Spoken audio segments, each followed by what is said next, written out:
¿Qué le parece, ingeniero, si empezamos por una primera pregunta, por favor? ¿Ya? Ingeniero Julio César Mendoza García, desde su perspectiva como especialista en estos contratos estandarizados, ¿por qué utilizar un contrato FIDIC en el Perú? Hay una suerte de amalgama de colores y versiones de distintos contratos estandarizados a los cuales podemos recurrir, pero desde la visión que usted tiene como un ingeniero ya cuajado en la ejecución contractual de estos contratos estandarizados. ¿Por qué FIDIC sí y por qué no un NEC o por qué no otro contrato estandarizado? A ver, muy buenos días con todos. Este, ahorita me encuentro como residente pues en el hospital Antonio Lorena del Cusco, nivel 3.1, con contrato FIDE Plata, ¿no? Antes de esto, también he participado, bueno, he tenido la suerte de participar en muchas obras y, y he visto la diferencia que existe en unas obras bajo otro tipo de contrato como la ley de contrataciones y el contrato FIDE Plata, ¿no? Como sabemos en el Perú, tenemos pues más de 2.500 obras paralizadas, ¿no? Entonces, siempre ha sido el análisis por qué hay muchas obras paralizadas en el país y viendo pues la raíz, la causa de estas paralizaciones, muchos se dan al sistema de contratación que cuentan estos proyectos, ¿no? Eh, el sistema, bueno, la ley, la 31069, la ley de contrataciones, ha cambiado, o sea, ha sido modificada porque también es muy rígida, era la ley, la 32025, ¿no? Entonces, considero que a raíz de eso, de muchas obras paralizadas en el país, el gobierno peruano optó por otra modalidad de contrato, tipo el NEC, tipo el FI. Entonces, en este caso, que tengo la experiencia de estar en un contrato FI plata, veo la diferencia que hay con respecto a las leyes de contrataciones, ¿no? Por ejemplo, la ley de contrataciones, el contratista postula bajo ya unas partidas, bajo un expediente, ¿no? Y como sabemos, el expediente es una de las causas, puede que exista bastante controversias y por lo tanto originan que haya pues adicionales y conlleva pues a unas ampliaciones de plazo y a muchas controversias que originan que estas obras se paralicen. Entonces, en el FIDE Plata es diferente. Lo que tenemos es un diseño, construcción y procura. Entonces, el diseño se va ejecutando con lo que le llamamos de back track durante el proceso, digamos, de que ya la obra ha sido adjudicada. Cuando se hace la etapa de diseño, ya se llega a presentar pues la oferta final del contratista. Por lo tanto, en este caso que es una obra hospitalaria, tenemos dos grandes rubros, se puede decir, ¿no? Lo que le llamamos el PMG y el equipamiento.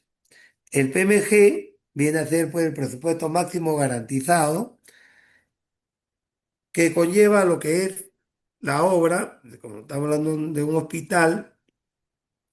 Conlleva que hacer las obras provisionales, estructura, arquitectura, sanitaria, eléctrica, mecánica, comunicaciones, más su propio equipamiento de estas partidas, lo que se puede llamar la obra civil con equipamiento industrial. Todo eso se hace un gran bloque, se puede decir, que le llamamos presupuesto máximo garantizado. ¿Qué es el presupuesto máximo garantizado?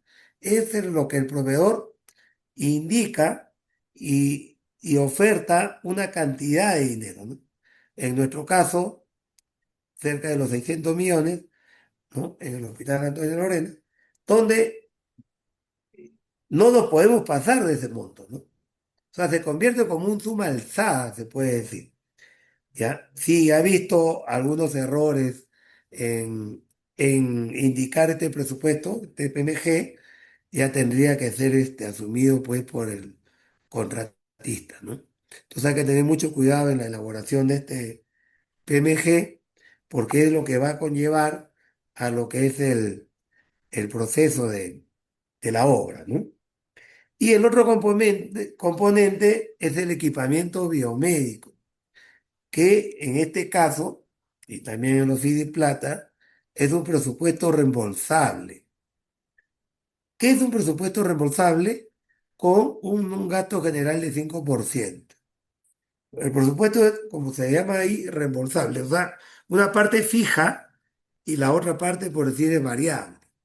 El reembolsable es, pongamos un ejemplo, si hemos presupuestado, ofertado en un momento determinado que un resonador magnético vale alrededor de 7 millones y cuando ya vamos a hacer el proceso de licitación de este resonador magnético y por decir cuesta 8 millones, eh, teniendo las mismas características, todo de la oferta inicial, eh, digamos, se acepta este nuevo costo y más del 5% reembolsable, ¿no?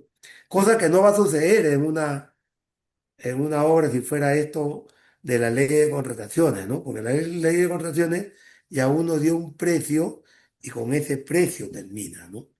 Entonces, esa es una diferencia que tenemos en este caso del FIDI, que tiene una parte, digamos, máximo garantizada como un algo fijo y el otro lado variable, ¿no? Entonces, esa es una gran diferencia que tenemos con los presupuestos de ley de contrataciones, ¿no? Entonces, lo que quería era remarcar eso en esta parte. Después lo que tenemos también es el- la diferencia que existe en el proceso propio de la construcción, ¿no?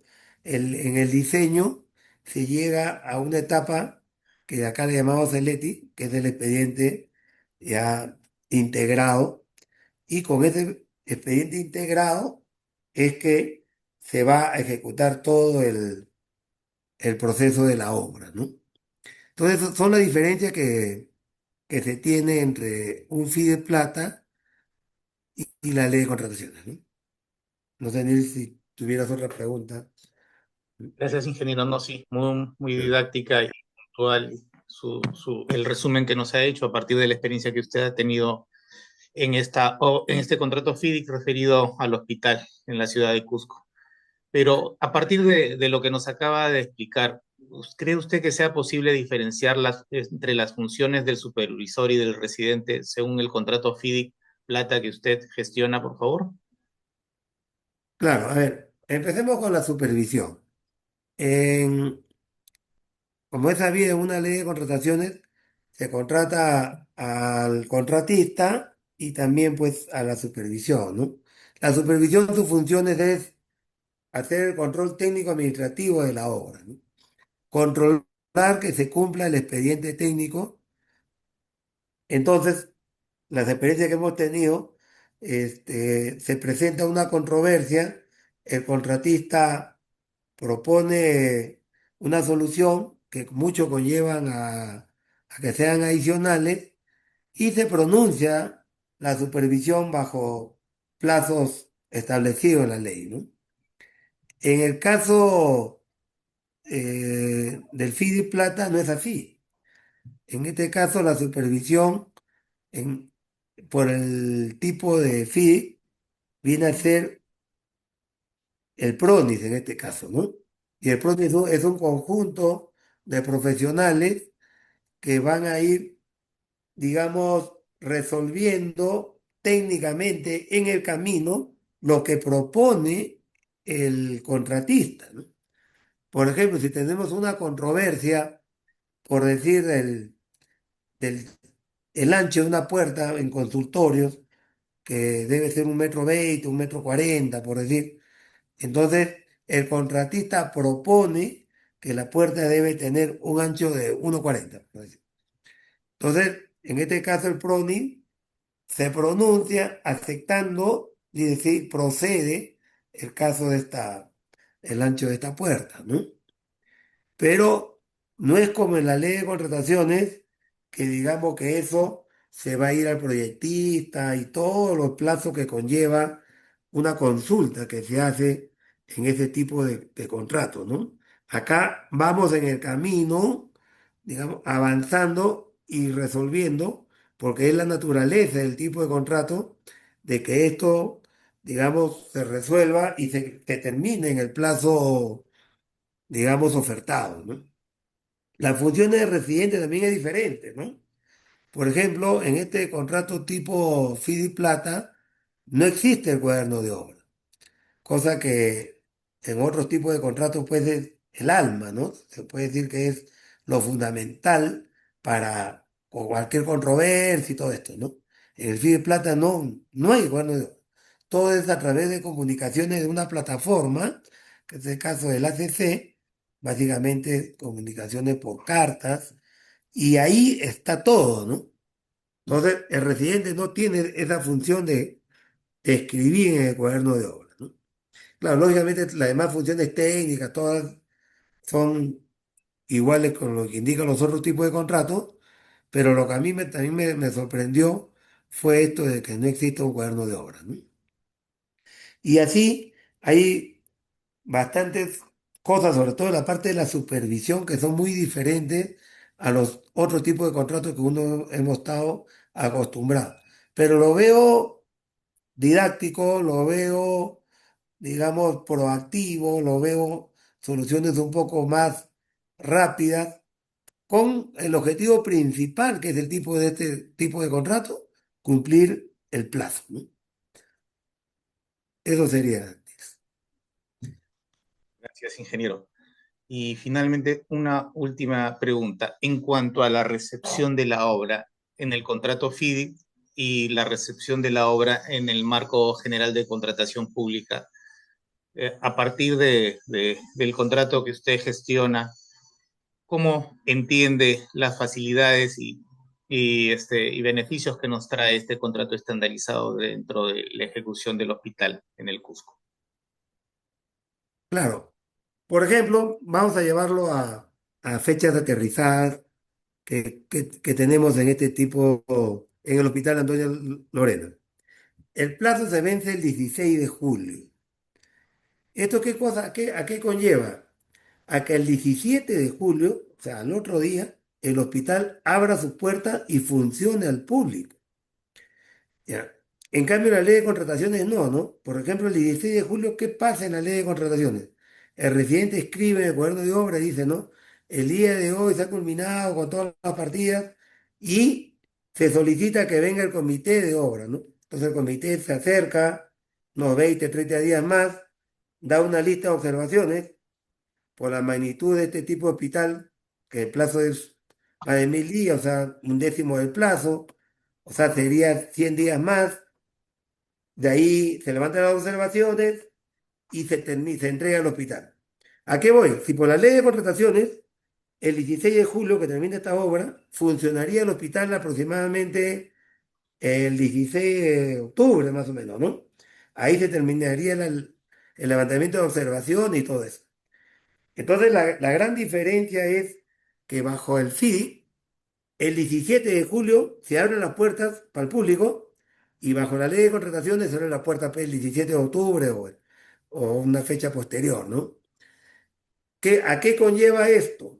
Que nosotros hasta el 16 de julio tenemos que hacer todas las pruebas, lo que le llamamos el comisionamiento, ir terminando, cosa que nosotros ya hemos programado hacer el comisionamiento a partir del 15 de febrero, y hasta el 16 de julio terminar con todas nuestras pruebas, porque el 17 de julio tienen que abrirse las puertas, ¿no? Entonces, esa es la gran diferencia que existe en una recepción de obra de un contrato FIDI con otro tipo de contrato, ¿no?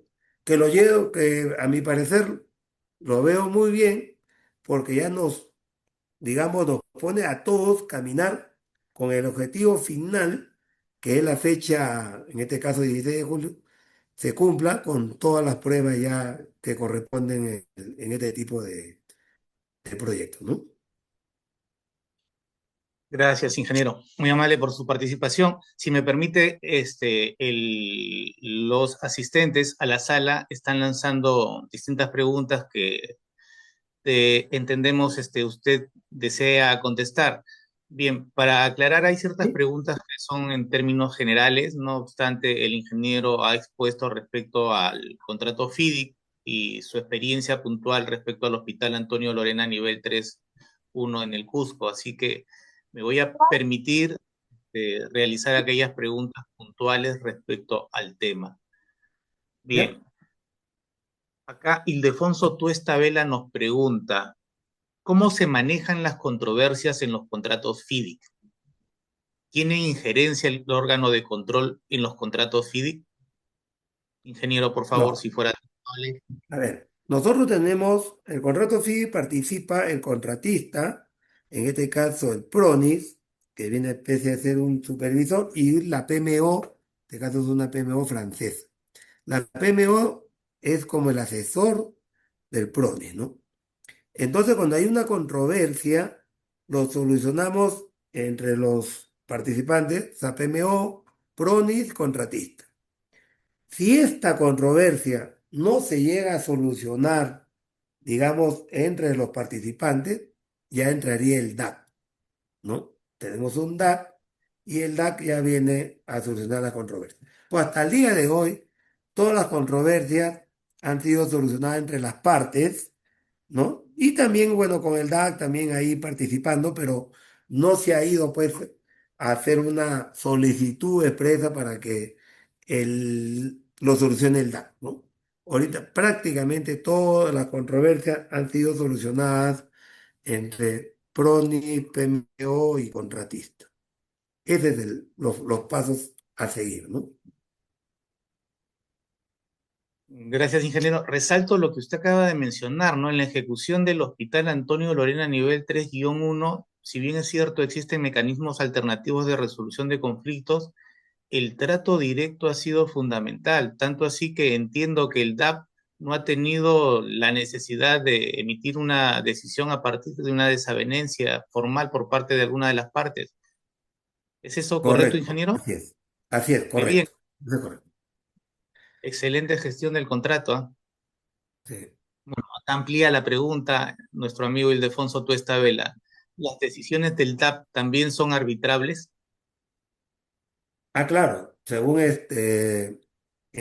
lo que es propio de cada centro y el DAP es arbitrable, ¿no? Pero como le digo, en este caso particular de este hospital no hemos llegado todavía a esa instancia, ¿no? Eh, Aplaudible y muy, muy, muy saltante el dato que usted nos acaba de mencionar, ¿no? Eso implica una buena gestión y el uso adecuado y correcto de este contrato estandarizado, definitivamente. Joel Mosqueira nos pregunta, y entiendo que la pregunta va referida al Hospital Antonio Lorena nivel 3 y a otras experiencias que ha tenido el ingeniero en la ejecución y gestión de estos contratos FIDIC. En contratos FIDIC, ¿tienes muchos eventos compensables presentados por el contratista? Esa es la pregunta de Joel Mosqueira. Eh, Eso más de los eventos compensables sucede más en los contratos NEC, ¿no? Porque acá no, porque nosotros hemos ejecutado el expediente, o sea, nosotros mismos hemos ejecutado, entonces por lo tanto no tenemos reclamar un adicional, ¿no? Por decir un término, ¿no? Porque nosotros mismos lo hemos ejecutado el expediente. Nos hemos encontrado con mala experiencia, por decir un término, que no lo hemos tomado en cuenta en la etapa de diseño y tenemos que asumirlo en la ejecución de la obra, ¿no? O sea, no tenemos eventos compensables. Gracias, ingeniero. Nuestro amigo Néstor Guamán Guerrero nos pregunta, ¿en qué estado se encuentra la ejecución de la obra? Entiendo, se encuentra referida al Hospital Antonio Lorena nivel 3-1. Estamos a enero, o sea, 31 de enero de este año, estamos a 82% de avance de ejecución de la obra y nuestra expectativa, bueno, el plazo de obra es el 16 de julio, pero como antes estaba recalcando, es el plazo de entrega, pero como obra, nosotros tenemos que terminar todo esto en abril, porque si no, ya no llegamos pues también con todo el proceso de pruebas, ¿no? que conlleva este tipo de contratos, ¿no? O sea, nosotros a abril, al 30 de abril, debemos estar en un 94, 95%, dejando un 5% por la etapa de comisionamiento, ¿no? Gracias, ingeniero, pero al 95% son 7 y 5, 12%, más o menos en un periodo de febrero, marzo, abril, 90 días. Sí, Parece que los casos le son sumamente favorables, ¿no? el avance mensual, y creo que todos los que estamos en hospitales, generalmente un hospital avanza entre 4 y 6 7% mensual, ¿no? Entonces, en esta etapa que también ya se imagina que son de remates y todo, estamos por un avance de entre 4 y 5%, ¿no? Mensual. Gracias. Una última pregunta para cerrar su participación, por favor, si fuera tan amable. Carlos Daga nos pregunta, ¿cuáles son las principales causas de pérdida de productividad que pueda tener actualmente en la ejecución del contrato? Como Entiendo, en toda adelante, ingeniero. obra, claro, en toda obra yo creo que el gran problema que todavía debemos mejorar los que participamos es afinar siempre la etapa más del proyecto, del diseño, ¿no?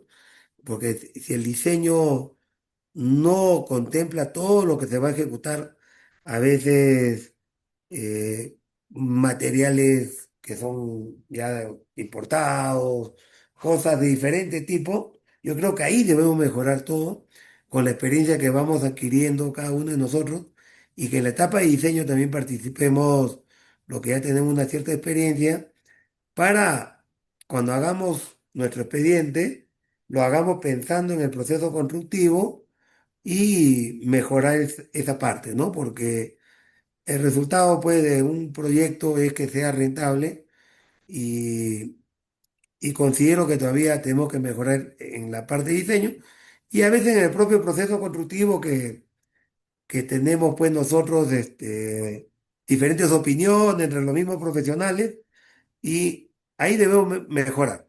Como, como diría como parte final, mejorar la etapa de diseño y todos encaminarnos a que el proceso constructivo sea de acuerdo pues a la mejor solución que se tenga, ¿no? Gracias, ingeniero. Siendo las 9:34, damos por concluida la participación del ingeniero Julio, agradeciendo desde ya el habernos brindado su experiencia y conocimientos durante estos 30 años de ejercicio profesional. A nuestros amigos que están participando en el chat y están lanzando preguntas, hay unas que son sumamente interesantes, pero por cuestiones de tiempo las vamos a dejar y las vamos a trasladar al siguiente ponente, por favor. Muchas gracias, ingeniero. Gracias a ti, Nil, y al Centro de Cabo. Gracias. Gracias. Bien, acto seguido, Sheila, por favor, si nos presentas al siguiente ponente, por favor. Gracias.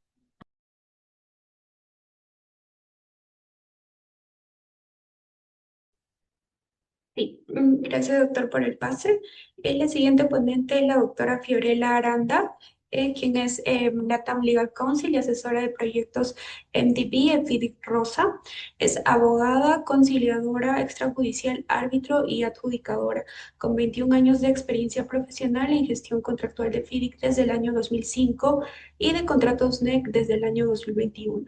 Es Senior Legal Counsel de Benito Rogio e Hijo Sucursal del Perú, asesorando la obra del drenaje pluvial de Sullana en la ciudad de Piura. Asimismo, cuenta con una maestría en gestión pública especializada en contrataciones con el Estado de la Universidad San Martín de Porres en convenio con la EUSI. Asimismo, tiene una maestría en tributación y política fiscal de la Universidad de Lima. Actualmente es aceptada como estudiante de la maestría en contratos internacionales de construcción de la Universidad 21 Assas de París en su capítulo de Singapur. Es un gusto contar con usted, doctora Fiorella. Doctor Nils, le cedo el uso de la palabra y paso a proyectar las diapositivas. Buenos días con todos. ¿Cómo estás, Shelita Nils? Qué gusto. Solo un par de upgrades. Ya yo no soy legal counsel de Benito Rogio. Estuve en esa obra hasta agosto del año pasado. Ahora estoy asesorando a, bueno, sí, proyectos en Sudamérica que son MDB, los conocidos como Fidel Rosa, pero bueno, no son Fidel Rosa. Y ya soy graduada de la Universidad Panteón Assas de la Sorbona, justamente en contratos internacionales estándar de construcción. Y bueno, solamente esa precisión. Gracias, Fiorella, muy buenos días. Gracias por estar acá. Gracias por la El, aclaración. el gusto es mío. Fiorella, por favor, coméntanos sobre tu experiencia. Sheila, por Sí, favor, las diapositivas de la doctora. Sí, un momento, por favor. sí, mira, mientras Shailita nos va ayudando con eso, me gustaría situar un poco, aterrizar un poco esto de los contratos estándar. Yo lo que quisiera es que todos sepamos, que todos tengamos claro que un contrato estándar es eso, es un formulario, ¿sí? Es un formulario que no fue creado para nuestra realidad, fue creado para otras realidades, por eso fue concebido bajo el derecho común o el derecho anglosajón. Y de ahí la importancia de que cuando vienen a nuestro país o a cualquier otro país que se encuentra bajo el régimen del derecho civil o reglamentario, este tenga que ser adecuado, ¿ok? Por eso es que este tipo de formularios, dependiendo del tipo de contrato que sea, tienen partes, ¿sí? Partes, una es condiciones generales, otra es las zonas específicas, ¿no? Tienen una hoja de firmas, una hoja perdón, de datos del contratante, datos del contratista, ¿sí? Pero todos son formularios. Todos son formularios, aquí no hay magia, no hay nada extraordinario. Entonces, ¿qué es lo que nosotros tenemos que rescatar aquí? Hablando ya de nuestro Perú o en todo caso, como digo siempre, em, de cualquier otro país que se encuentre bajo el Código Civil, es adecuar esto bajo nuestro reglamento de modo que este formato sea útil. ¿De acuerdo? Porque muchas de las eh, discusiones académicas que hemos tenido con personas, asesores, tanto de contratos NEC que vienen acá al Perú, como de aquellos que se encargan de condiciones homologadas a nivel Sudamérica, que es lo que veo ahora, es que de algún modo no tienen claro esto y pretenden que el contrato formulario así como tal se aplique a una realidad para la que no ha sido concebida. Entonces nosotros como ejecutores, como gestores, todos aquí de contratos internacionales estándar que ahora están en nuestro país, lo primero que tenemos que hacer es tener claro que esto no es otra cosa, es un formulario que debemos adecuarlo de la mejor manera a nuestra realidad reglamentaria para que surta efecto. Y de ahí viene la pregunta que no sé si Shailita lo puede proyectar o no, pero es de las primeras preguntas, de la primera pregunta que habíamos ¿Me permite, planteado. por favor? Te lanzo la interrogante. Ok. ¿Por, ¿Qué tan importante es el proceso de elección de este contrato internacional estandarizado de construcción?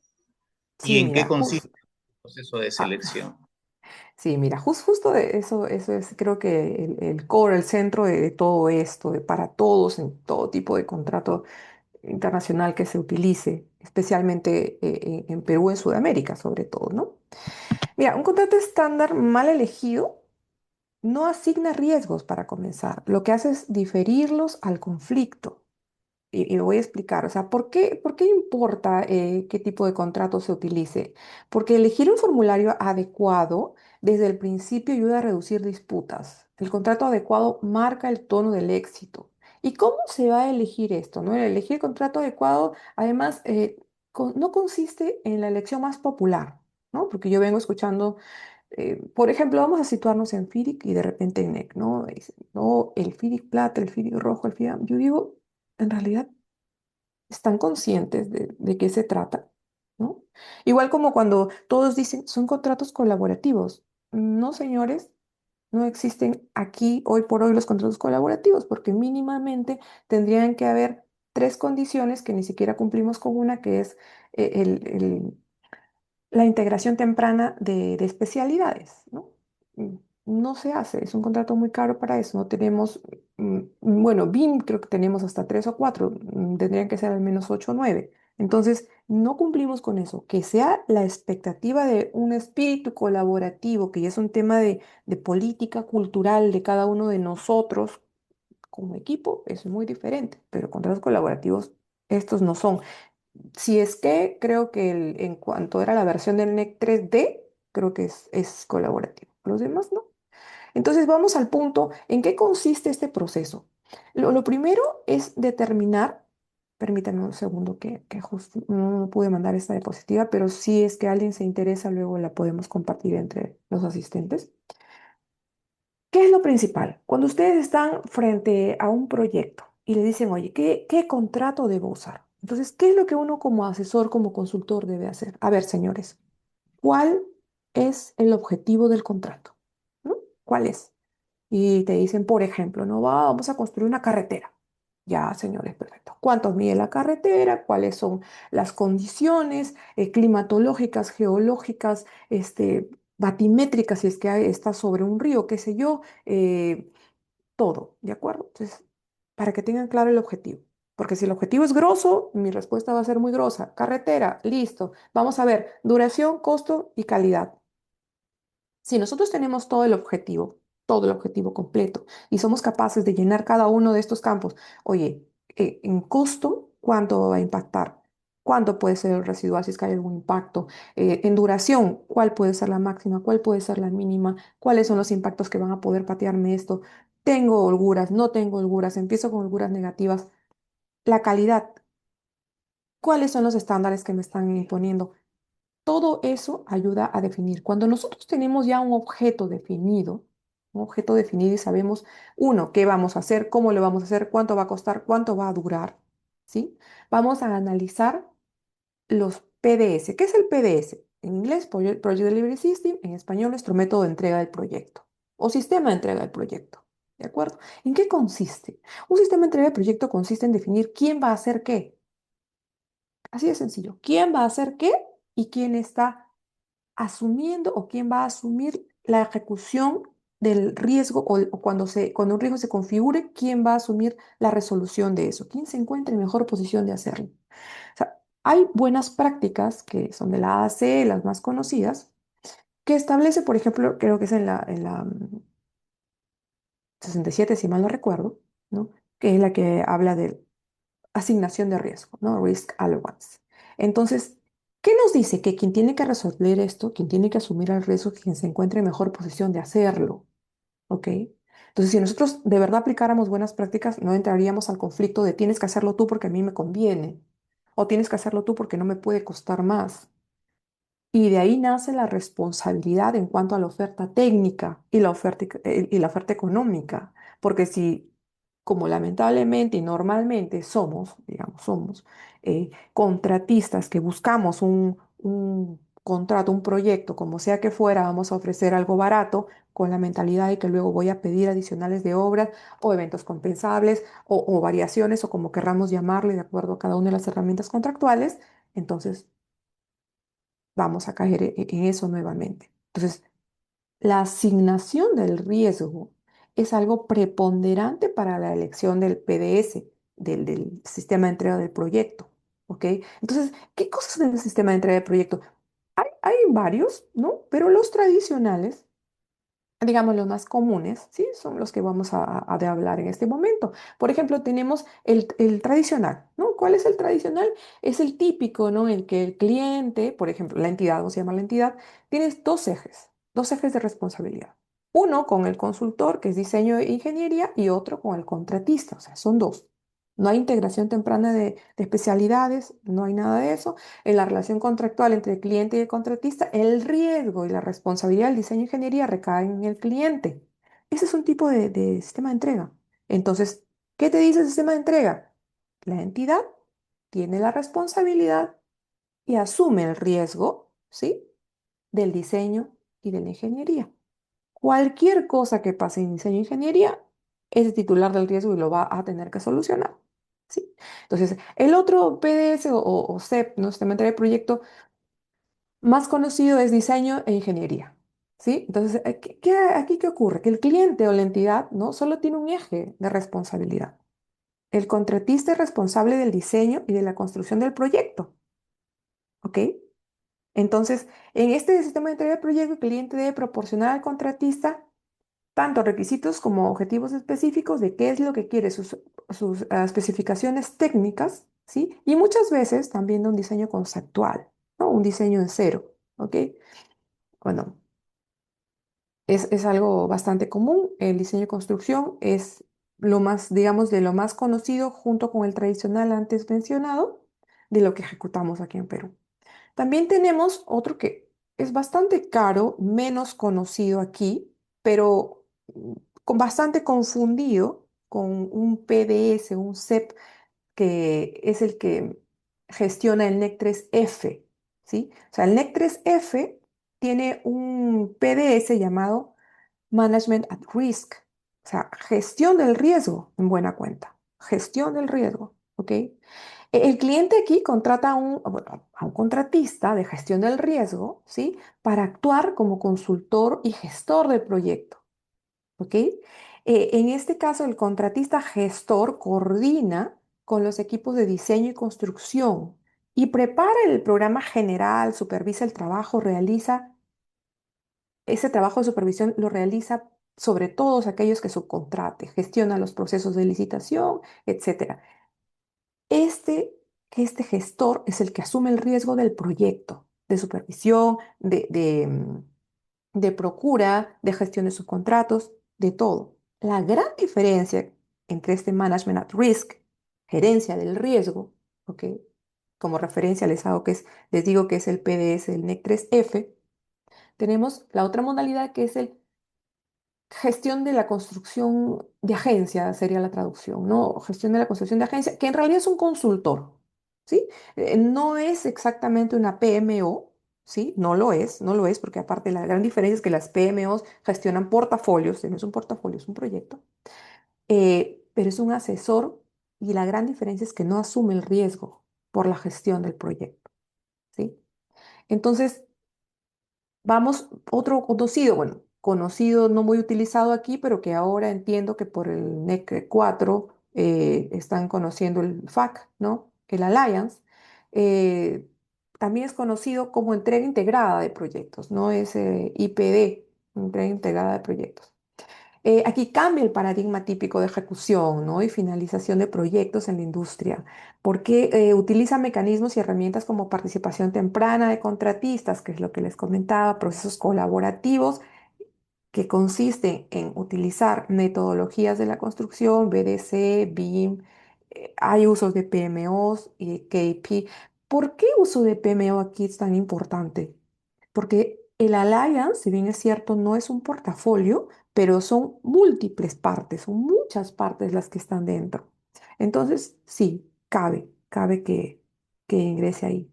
Una vez que hemos analizado realmente cuáles son los sistemas de entrega de proyecto existentes, vamos a ver cuál de todos esos hace un match con o coincide, ¿no? Con mi objetivo. Perdón, Sheilita, ¿podrías ponernos la tablita? Ajá, gracias. Entonces, ¿cuál de todos estos sistemas de entrega de proyectos que ya analicé en este momento van a calzar con mi objetivo, con mi costo, mi plazo, la calidad, las exigencias técnicas, todo? ¿Qué es lo que mejor calza? Entonces, ¿qué ocurre ahí cuando ya hemos analizado el PDS, el objetivo del proyecto? Perdón. Ah, ok. Eh, la asignación del riesgo. ¿Qué es lo que cabe aquí? ¿Qué es lo que vamos a hacer? Una vez que nosotros ya tenemos eso, entonces vamos a poder saber en cuál de esos sistemas de entrega de proyectos se encuentra nuestro proyecto. ¿Para qué? Para que así, tal cual como si fuese sumar uno más uno, tengamos claro qué proyecto, perdón, qué contrato vamos a elegir. ¿Por qué? Porque, por ejemplo, el FIDIC rojo, que es el más conocido, que es en buena cuenta nuestro contrato de obra de toda la vida, solo que ahora es un formulario que simplemente es así, tiene otras herramientas y ya está. El FIDIC rojo está regido por un sistema de entrega de proyectos tradicional, o sea, solamente construcción. O sea, si el resultado de nuestro análisis es que nosotros necesitamos solamente dar la construcción, estamos en un FIDIC rojo, nada más. Si el resultado de nuestro análisis es que vamos a entregar el diseño y la construcción, estamos dentro de un FIDIC amarillo, dependiendo del volumen y de la responsabilidad de operación, gestión y mantenimiento que se tenga, también podemos estar en un FDIC plata. Si es que la duración del proyecto es mayor a 20 años, puede ser un FDIC dorado, ¿sí? Ahora, también por diseño y construcción puede ser un E4, un DBO, ¿sí? Pero ya el sistema de entrega de proyectos es el que nos dice qué contrato debemos utilizar. No, no es aleatorio, no es porque así sucedió, no, no, no. Responde a nuestro sistema de entrega de proyecto, a qué es lo que vamos a hacer, a quién está dirigido el riesgo, quién va a asumirlo, cómo va a asumirlo, por qué va a asumirlo. Así nuestros problemas, nuestros conflictos estarían previamente resueltos. Igual, si vamos, por ejemplo, a lo que les comentaba, ¿no? Em, Gerencia de agencia de construcción. eh, un NEC SC, por ejemplo, es el que estaría, digamos, sería eh, pertinente, ¿no? Si vamos a lo que decíamos, un manejo del riesgo, un management at risk, tenemos el NEC SC 3D, ¿no? Y bueno, otros contratos que aquí no se utilizan, el JCT. Por ejemplo, si es que finalmente nosotros vemos que necesitamos trabajar, como dicen los contratos mal traducidos, en interfaz, que en buena gente, en buena cuenta es que tengamos en un solo frente muchos subcontratistas, muchos, muchos, muchos, muchos, y si es posible que haya el financiamiento suficiente para tener un contrato, un alliance, tendríamos que utilizar un E4, un FAC 1, ¿de acuerdo? Entonces, no todos los contratos, son 14 tipos de contratos estandarizados estándar de construcción a nivel mundial. Entonces, acá han tenido a bien introducir dos, ¿no? Que son, digamos, que aquellos que se pueden,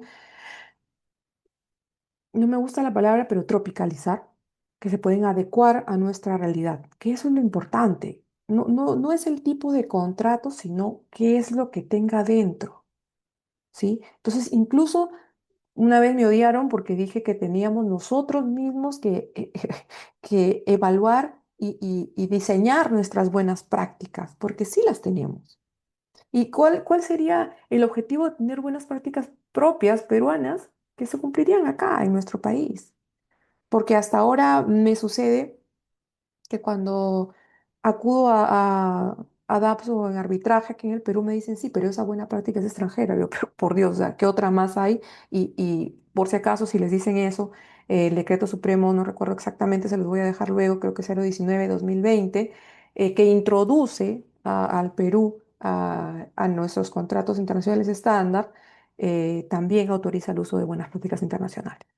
¿Sí? Se los comento como el sustento del uso de buenas prácticas, ¿no?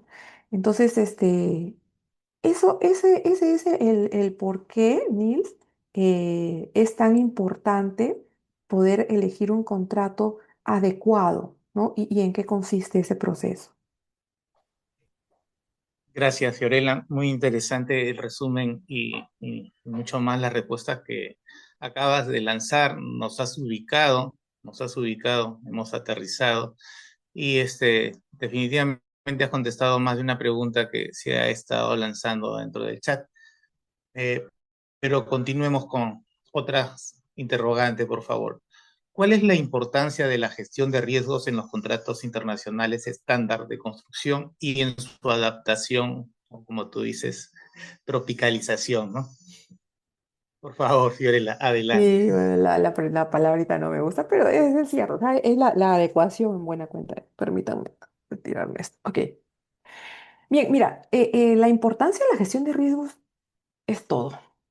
Es todo. Y no solamente en cuando uno va a gestionar un contrato internacional, sino en todo, en todo, en todo. Si nosotros tuviéramos la buena práctica, la predisposición de analizar los riesgos para poder prevenir y analizar y pensar si es que se configura, cómo voy a mitigarlos.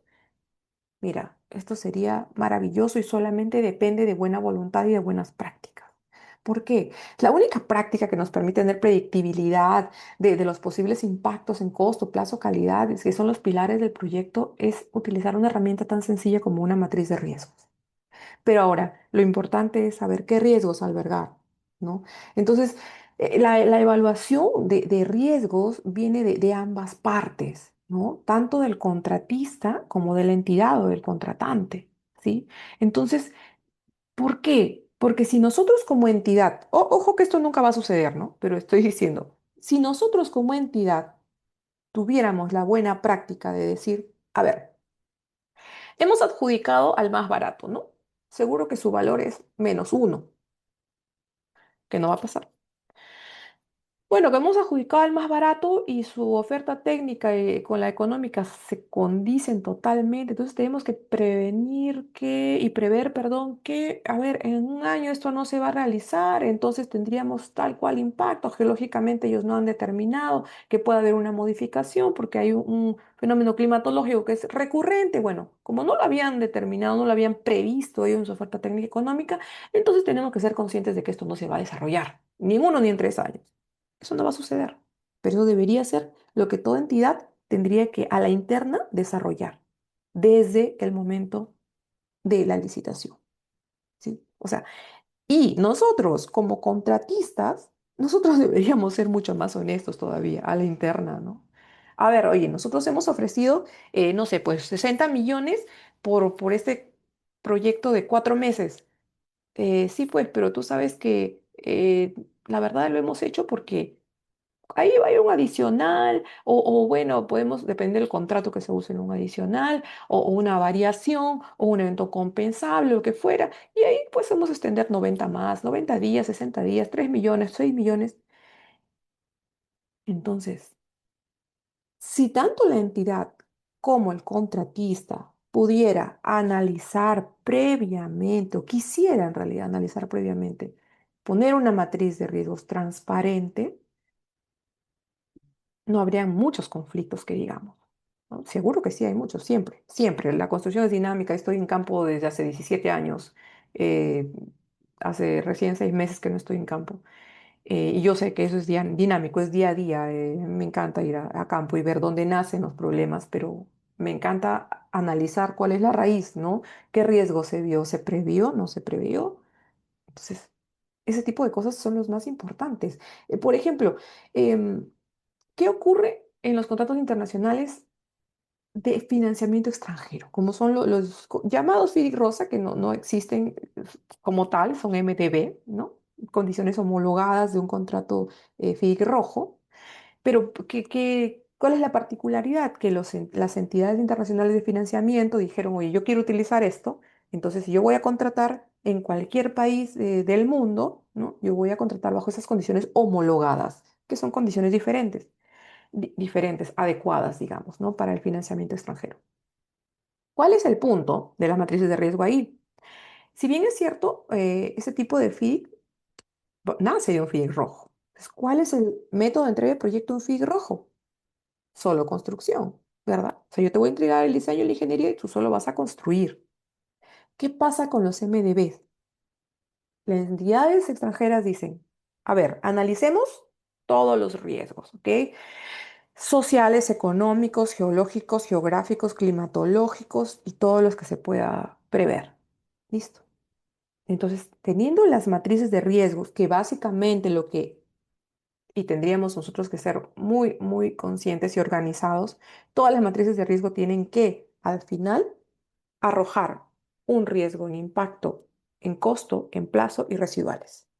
Eso es básico, porque tener una matriz de riesgo en la que digo, bueno, tengo riesgo de esto y aquello, no me sirve de nada, ¿no? Porque bueno, ya lo sé, ¿y qué voy a hacer? Entonces, tanto las medidas de si es posible prevenir, si es posible mitigar, si va a ser posible, cómo voy a resolver ese conflicto, tal vez tengo que escalarlo porque no está a mi nivel de decisión, ¿no? Entonces, todo eso es muy importante. Entonces, ¿qué hace el banco? ¿Qué hacen los bancos, las entidades de financiamiento extranjeras? Dicen, a ver, ya, todas esas matrices de riesgo, listo. Entonces, a ver, yo iba a invertir 30 millones, pero por este riesgo, no, esto se va a volver mucho más caro porque el riesgo encarece las cosas, ¿no? Entonces, no es que voy a invertir más, sino es que me vas a deber más.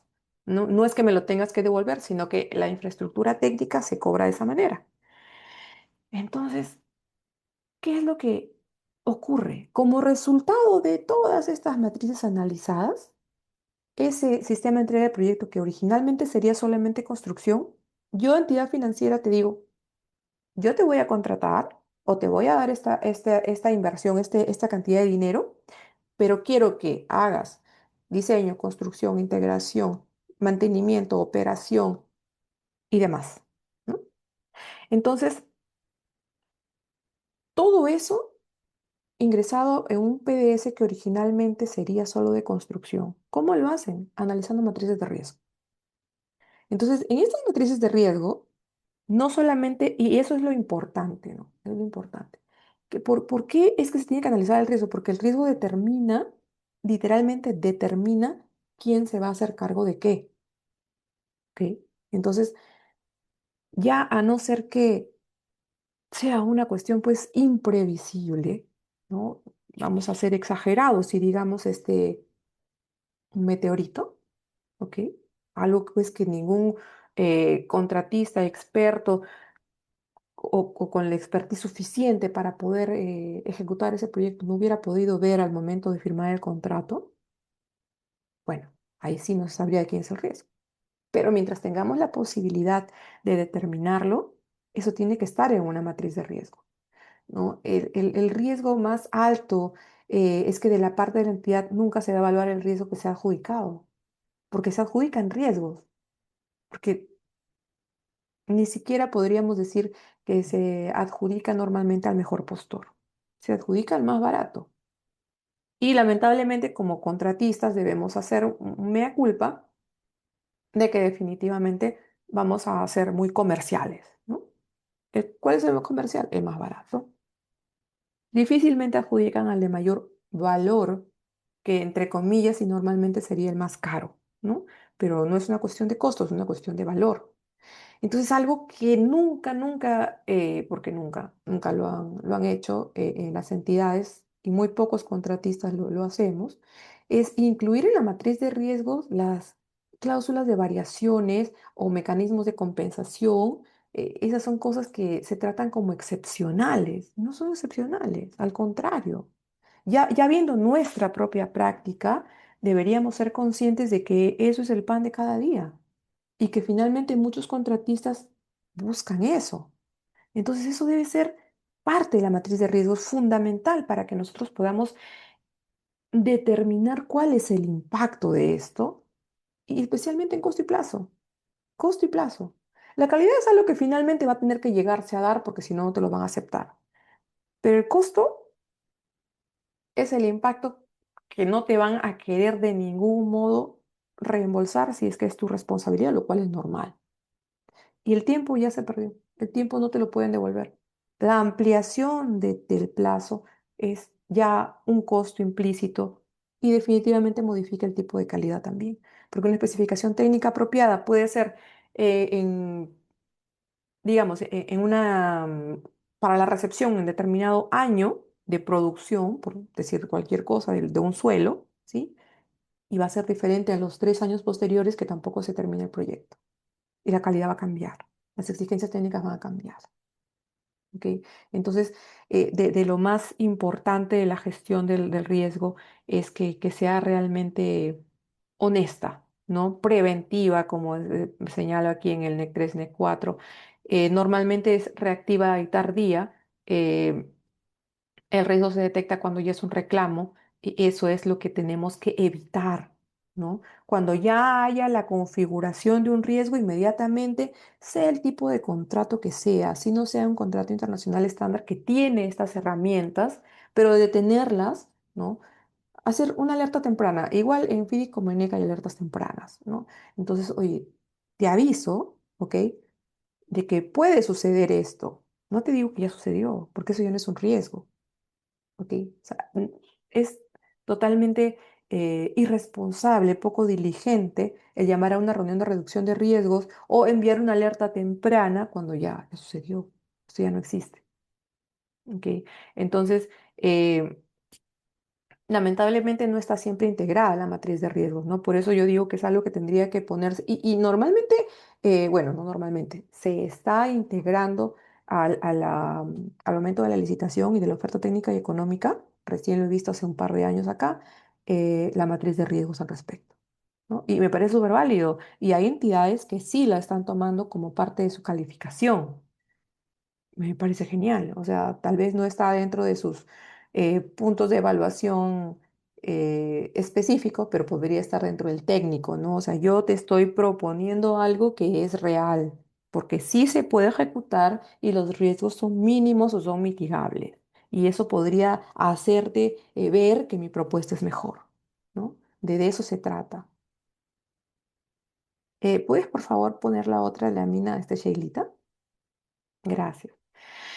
Entonces, bueno, lo que les comentaba, siempre es recomendable que esté integrada, ¿no? Que sea parte viva del contrato en todo tipo de contrato, que sea pues documentada, ¿no? Documentada totalmente. Sin embargo, ahora vemos que hay una desalineación total, ¿no? Un riesgo está marcado como tal en la etapa de procura, luego otro en el contrato, luego otro en la ejecución. No, si creamos una matriz de riesgo seria y con todos los input el input que le estamos dando en este momento, entonces hagamos que eso sea coherente en todas las fases del contrato. Esa es nuestra mejor herramienta. Y si nosotros vamos ante cualquier DAP o hasta el arbitraje y nosotros mostramos de que hemos actuado de manera diligente y de buena fe y técnicamente hemos sustentado eso desde el primer momento, nosotros vamos a tener eso ganado. Porque otra cosa que siempre comparto con mis colegas es el estudio de Project Management, ¿no?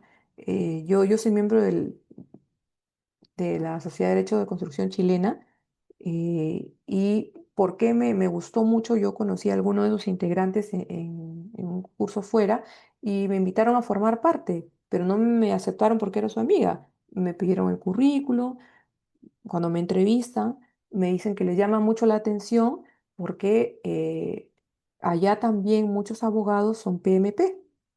Y a mí me encantó eso, porque son personas con las que no solamente puedes conversar de fundamentos legales, como podemos hablar en este momento todos, sino que en realidad la orientación técnica que uno puede tener es la que articula el contrato con las personas que están encargadas de la gerencia técnica, ¿no? Entonces podemos ir a hablar con ellos y decir, oye, ¿cómo impacta qué sé yo, este evento, digamos, eh, en tal actividad, ¿no? ¿Tenemos holgura? ¿No tenemos holgura? Oye, en costos, ¿cómo impacta esto? ¿Tenemos financiamiento? No, no nos han pagado. Dime, ¿podemos utilizar ahí, no sé, una venta de facturas? ¿Cuál es cuál es, o sea, el core de todo esto? Tener conocimiento técnico y que nuestro conocimiento técnico se vea más fuerte porque tenemos conocimiento legal también. Entonces, ¿cuál es nuestra misión? Nuestra misión como abogados no es ir a una obra y decir, no se puede, no se puede, no se puede, o tiene que hacerse esto. No, señores, nosotros como abogados de construcción recibimos lo que nos da la parte técnica, porque es un contrato de ingeniería. Entonces, si nosotros tenemos un buen insumo por parte de los ingenieros, que es lo que yo siempre pido, señores, denme buen insumo, díganme exactamente qué pasa, no me digas lo que pudo ser, no, dime lo que tú has hecho y yo te digo lo que hay en el contrato y viabilizamos el tema, ¿ok? Pero para esto hay que también hablar el idioma de la otra parte, porque yo conozco muchos ingenieros que tienen mucha buena voluntad y mucha disposición y me dicen, no, el contrato dice esto. Ok, sí, le digo, pero el análisis no es solo esa cláusula, es integral. Y hay que hacer un match, o sea, que coincida lo que acá dice con lo que tú haces, ¿sí?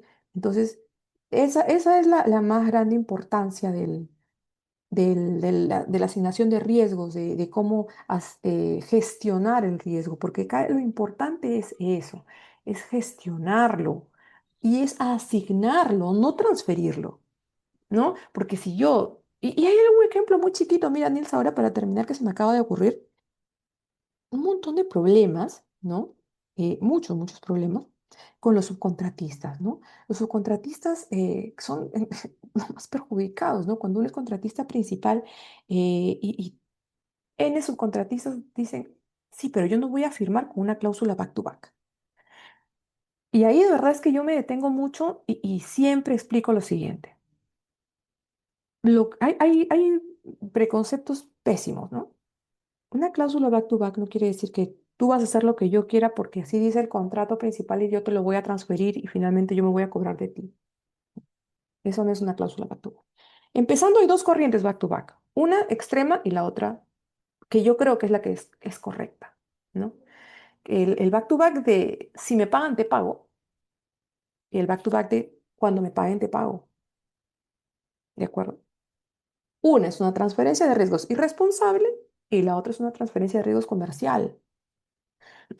Perdón, perjudicial ambas, sí. Para el subcontratista, sí. ¿Qué es lo que no tenemos y qué es lo que sí podemos implementar como buena práctica nosotros aquí en el Perú como contratistas, ya que del Estado esto no va a pasar? Es determinadas eh, herramientas tipo garantías o lo que fuera que podamos diseñar de manera financiera o económica para no perjudicar al subcontratista y que éste a su vez tenga la espalda financiera suficiente para que pueda seguir trabajando con nosotros. Hay una ley extranjera que es exactamente la ley de pago y justamente se dirige a este tópico y me parece que definitivamente podíamos integrar esto a nuestra realidad, ¿no? Sí, Neil, discúlpame, me estoy pasando del tiempo. Mm, No, Fiorella, gracias. Al contrario, he visto que has generado muchas interrogantes, no solo a nivel del chat, sino por interno. Ay, Bien, qué pero bueno. por favor, contéstanos algunas preguntas, Sí, ¿ya? sí, Que con acá, mucho gusto. acá Igor Orestes Solís Villanueva nos pregunta, ¿qué errores recurrentes ve en la gestión de claims tempranos que luego escalan innecesariamente a arbitraje? Uf. Yo lo dividiría en dos etapas, ¿no? El claim per se, o sea, el documento, y lo previo a eso, ¿no? Yo creo que en realidad lo previo al claim es el problema, porque si hablamos de algo físico, de un escrito, ¿cuáles son los errores recurrentes? Que no hay buen fundamento, que no hay trazabilidad de los documentos previos, o si es que ha habido alertas tempranas o no, si ha habido debida diligencia o no, no se detalla, no se detalla. Ese es un error recurrente. Que otra cosa recurrente que de verdad debería ser una buena práctica de nosotros como abogados es citar la cláusula pertinente, ¿sí? Que digamos, vamos a ir al mundo de los contratos FIDIC y hablamos de variaciones. Y la cláusula de variaciones es una sola, ¿sí? O sea, pero acá como modificamos todo, puede estar en la 9.3 como puede estar en la 4.1 como puede estar en la 7.2. Entonces, ubiquémosla en donde sea que fuera que en nuestro contrato modificado, como fuera que sea, está, citémosla, y rijámonos a cada uno de los ítems, ¿no? De los ítems que estén ahí. ¿Por qué? ¿Por qué digo esto? Porque como abogados a veces nos ponemos creativos. Y entonces ya de repente le hemos dicho a nuestro cliente, no te preocupes, es que ese no es un error tuyo, eso lo podemos pedir aquí en una variación, en un evento compensable. O sea, el mayor error que también encuentra un client es que tratan de modificar las cosas, la realidad no está evidente ahí. Y antes de eso, insisto en que una mala gestión de riesgos nos lleva a un claim infundado, que definitivamente. Y es algo triste de decir, ¿no? Porque muchos abogados lo que hacen es, o hacemos, bueno, digamos, porque también soy abogada, crear escenarios estratégicos, ¿no? Que, oye, no, oye, esto no te preocupes porque lo llevamos a arbitraje y esta parte queda ahí. O sea, nuestra cultura de paz creo que debería partir por la parte académica y analizar riesgos y volvernos muy creativos en cuanto a analizar riesgos. Si bien es cierto que en algún momento nos contratan cuando ya está la cuestión medio finalizada, el mayor error que encuentro en claims así, perdón, es que no hay un un antecedente detallado. Y no quiero un claim de 70 hojas en la que me diga el día uno se firmó el contrato, el día. No, eso yo sí les recomiendo como abogada, árbitra, adjudicadora y conciliadora que no lo hagan porque es horrible. Uno le llega unos documentos así y Dios, o sea, terminas leyendo 6 veces lo mismo porque te repiten lo mismo, 8 veces y copian y pegan y jalan. Yo sí les diría que otro de los errores recurrentes que yo hay en un claim es los argumentos repetitivos. No, en lo personal, yo lo que recomiendo y lo que hago es sucinto, concreto y con suficiente sustento técnico. Técnico, técnicos, seamos claros, no inventemos cosas, ¿no? Esa sería la respuesta, Neil.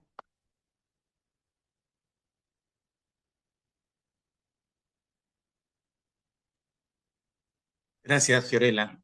Gracias por tu respuesta. Nos quedamos convencidos a partir de lo que nos acabas de mencionar, de que la gestión de riesgos es un instrumento, es una herramienta transversal a los contratos estandarizados y que debe y tiene que ser usado de manera correcta en suelo peruano. Pero bien, continuemos con la tercera interrogante, por favor, Fiorella. Hablando de adaptación, aclimatación, tropicalización, ¿cuándo un contrato estándar deja de serlo y cuáles son las consecuencias en nuestro país?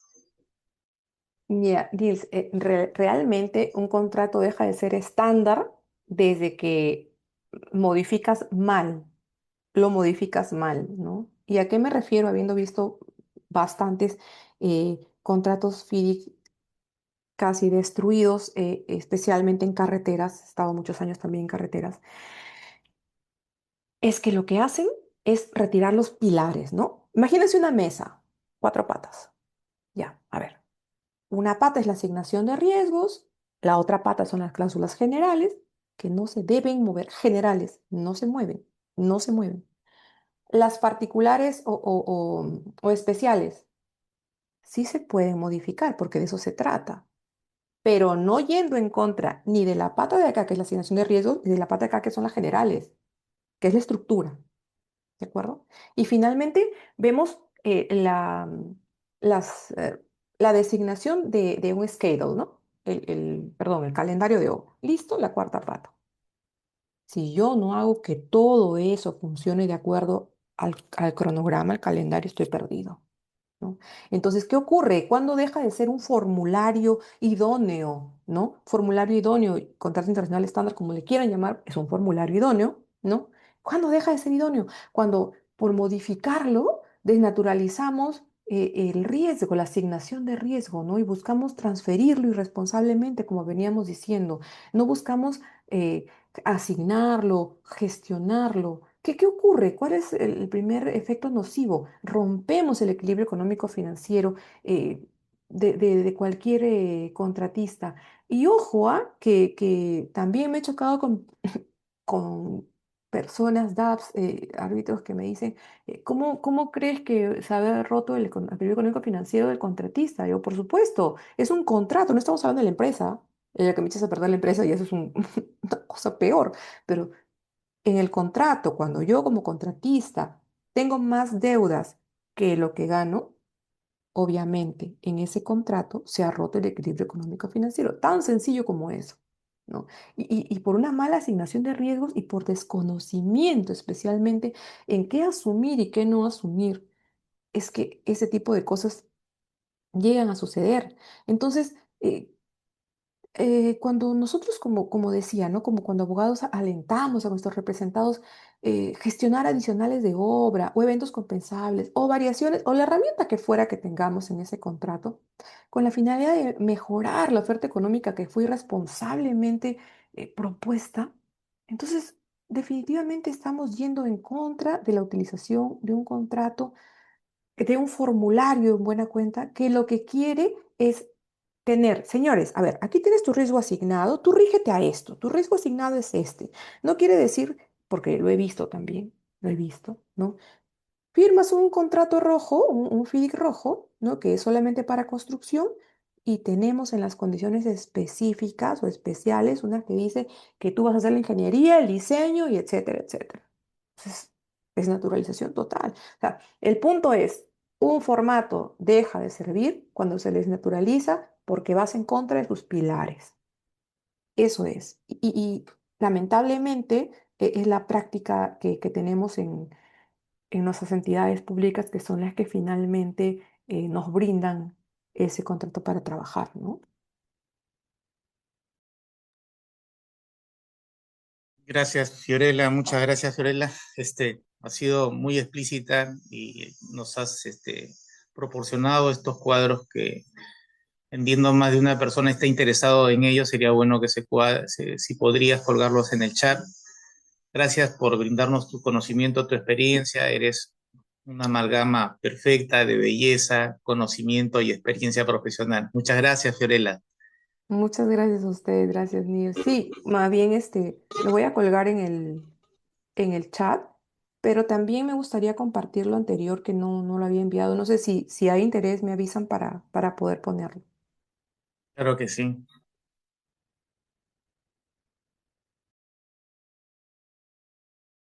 Y, Sheila, por favor, si nos presentas al tercer y último participante. Sí, doctor. El tercer participante es el ingeniero Jason Sandoval, quien es ingeniero cíclico, maestría de innovación de procesos en la gestión pública y cuenta con 10 años de experiencia en gestión y dirección de proyectos en el sector público y privado. Es especialista en gestión contractual bajo NEC 3, control de proyectos y la aplicación de buenas prácticas del PMI, filosofía Lean Construction y gestión de alertas tempranas y eventos compensables, así como el análisis forense de cronogramas.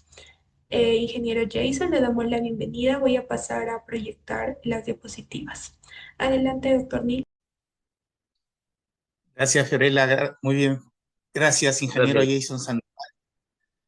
Por favor, Bien, ingeniero, si nos explica sobre el comportamiento del diseño en los contratos NEC opción F. sí. Gracias por el pase. Buen día con todos. Sí, claro.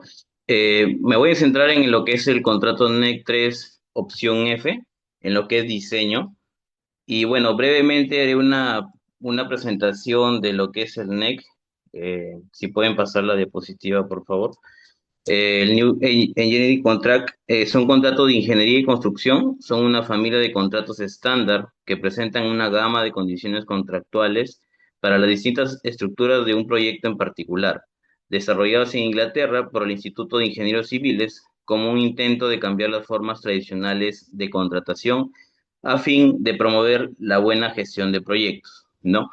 Un poco de historia del NEC brevemente. Tenemos que el NEC 1 nace en el año 1993, enfocado en implementar las buenas prácticas de gestión de proyectos. El NEC 2 en el año 1995 va creando impulsos y principios que sustentarían la filosofía del NEC, plasmada ya en el NEC 3 en el año 2005, ¿no? Donde el gobierno británico ya respalda esos contratos estándar y este NEC 3 fue diseñado para ser aún más flexible, ¿no? Abarcando una gama amplia de tipo de contratos dentro de esta familia, ¿no? Y posteriormente lo que es el NEC 4 en el año 2017, que es una actualización del NEC 3 con las lecciones aprendidas a lo largo de estos años en los diferentes proyectos. Bien, tenemos 5 principios fundamentales dentro de los contratos NEC. A mi parecer son los más importantes, ¿no? Como es la gestión de proyectos eficaz y proactivos, ¿no? Esta disposición se encuentra o promueve la toma de decisiones de forma ágil y sencilla, ¿no? Sabemos que un proyecto es dinámico de inicio a fin y esto es una característica fundamental que tiene el NEC. Luego tenemos la flexibilidad, ¿no? Es un contrato muy flexible que permite buscar distintas soluciones entre ambas partes, tanto como contratista como contratante, ¿no? Utiliza un lenguaje claro y sencillo y directo, ¿no? Eh, la forma de comunicación siempre tiene que ser de la mejor manera, lo más claro, lo más directo, sin utilizar muchos términos confusos, ¿no? Que tal vez estamos acostumbrados en otro tipo de contratos en el Perú, ¿no?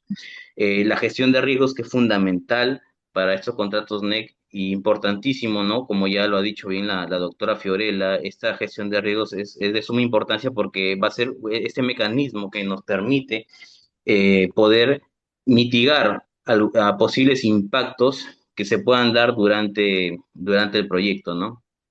Y el espíritu colaborativo, ¿no? Hablamos de este espíritu de colaboración, de buena fe, que está plasmado como una cláusula como tal dentro del contrato, que nos permite a ambas partes lidiar con todos los problemas que puedan surgir en el proyecto, ¿no? Hola,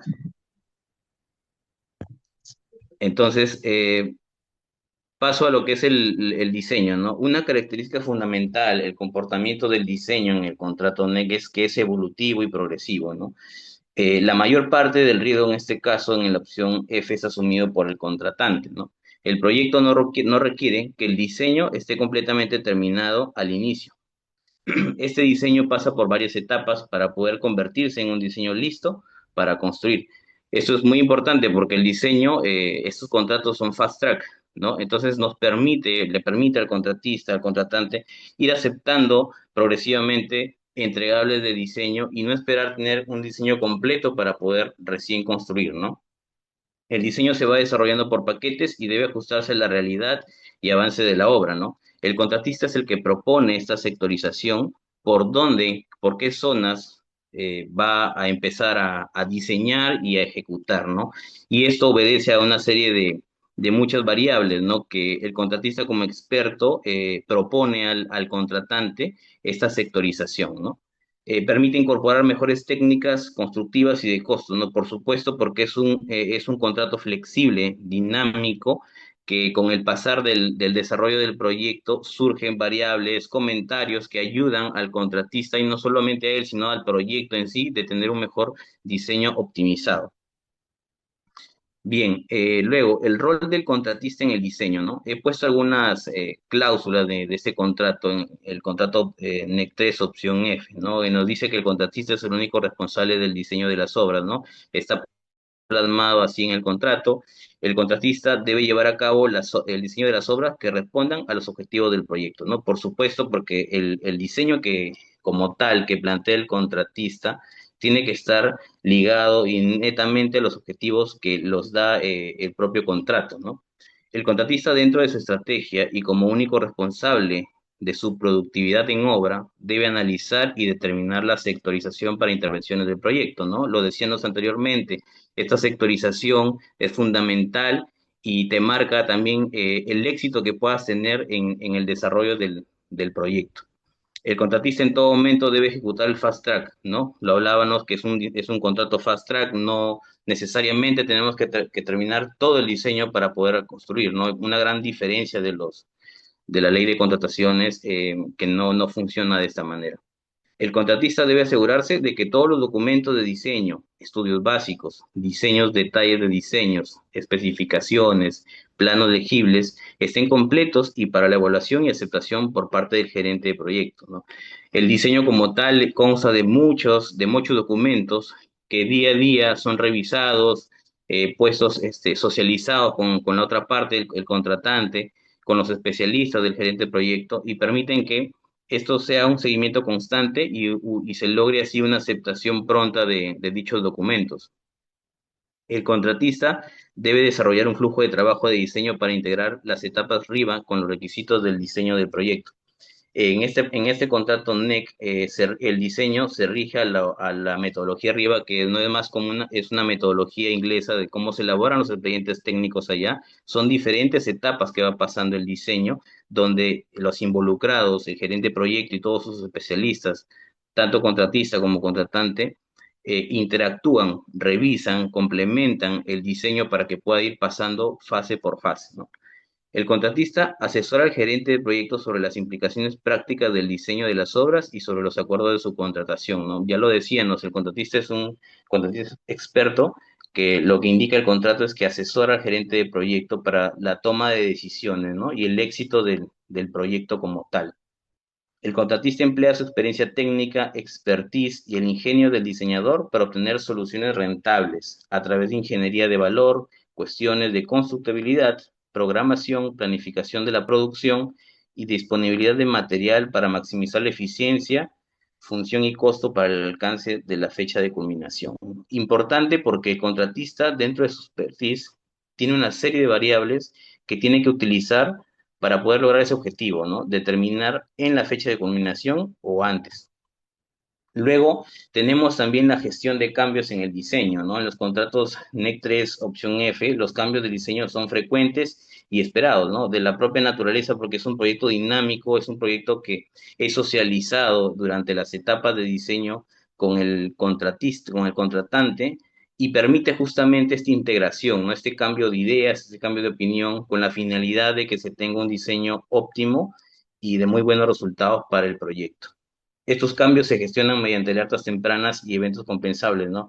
Dos mecanismos fundamentales que nos ofrece el contrato NEC, que a veces son entendidos de otra forma, ¿no? Las alertas tempranas es un mecanismo fundamental que nos permite, como su propio nombre lo dice, alertar tempranamente a cualquiera de las partes, sea el contratista o contratante, para poder justamente identificar algún riesgo y proponer, sobre todo, las soluciones, alguna acción de mitigación que se pueda adelantar de tal manera que se pueda mitigar un posible impacto tanto en plazo o en costo, ¿no? El contrato incentiva a notificar temprano con la finalidad de mitigar impactos que puedan aumentar el plazo y costo del proyecto, ¿no? Esto le hemos dicho que se hace por las alertas tempranas. Y finalmente, el enfoque colaborativo del diseño, ¿no?